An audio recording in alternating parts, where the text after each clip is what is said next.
রোজার মধ্যে এখনও আলুর চপ বানানো হয়নি, তাই আজকে বানিয়ে ফেলাম একটু অন্য স্টাইলে আলুর চপ। আমার আলুর চপগুলো অনেক মজার হয়, আপনারা এভাবে বানিয়ে খাবেন, দেখবেন যে অনেক মজা লাগবে। হ্যালো এভরিওয়ান, আসসালামু আলাইকুম। আপনারা সবাই কেমন আছেন?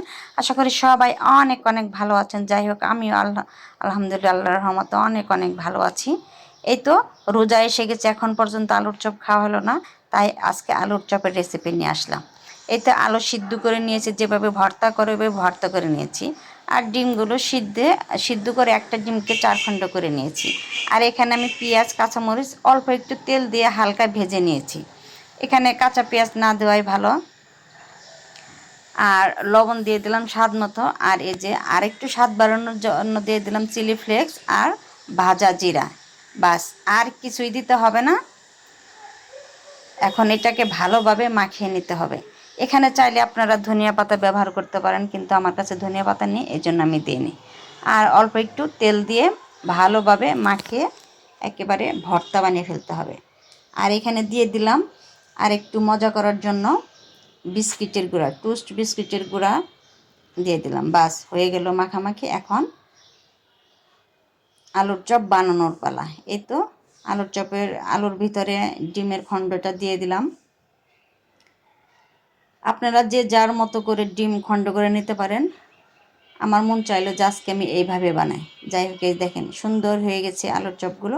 এগুলো এখন আমি নর্মাল ফ্রিজে রেখে দেবো 1-2 ঘন্টার জন্য। তারপরে যে একটা ডিম আমি ফেটিয়ে নিয়েছি, এই ডিমের মধ্যে চুবিয়ে চুবিয়ে আলুর চপগুলো আমি ভেজে নেব। এই তো কড়াইয়ে তেল দিয়ে দিয়েছি। এখানে যে ডিমের মধ্যে গড়িয়ে তারপরে তেলের মধ্যে দিয়ে দিলাম। এই চপটা খেতে অন্যান্য চপের চাইতে অনেক মজা, কারণ এখানে টোস্ট বিস্কুটের গুঁড়া দেওয়াতে আলুর চপটা একটু মসমসে ভাব আছে, একেবারে ক্যাতক্যাতা হবে না। আপনারা অবশ্যই এভাবে খেয়ে দেখবেন। যদি ভালো না হয় তাহলে অবশ্যই আমাকে বলবেন যে আপু, আপনার রেসিপি দেখে বানিয়ে খেয়েছি, ভালো লাগেনি। অবশ্যই ভালো লাগতে হবে। আর যারা বেশি ঝাল পছন্দ করেন তারা এর মধ্যে আরও বেশি চিলি ফ্লেক্স দিয়ে নেবেন, তারপরে দেখবেন যে আরও মজা। আরও এটাকে স্বাদ করতে চাইলে এটাকে ব্রেড গ্রামে গড়িয়ে তারপরে ডিমের মধ্যে আগে গড়াবেন, তারপর ব্রেড গ্রামে গড়িয়ে ভাজবেন, সেটা আরও মজা হয়। ওই রেসিপিটাও আমার ইউটিউব চ্যানেলে আছে, পেজে নাই মনে হয়। তাই আজকে চিন্তা করলাম যে এইভাবে আলুর চপ বানাই। দেখেন কত সুন্দর হয়েছে আলুর চপটা খেতে।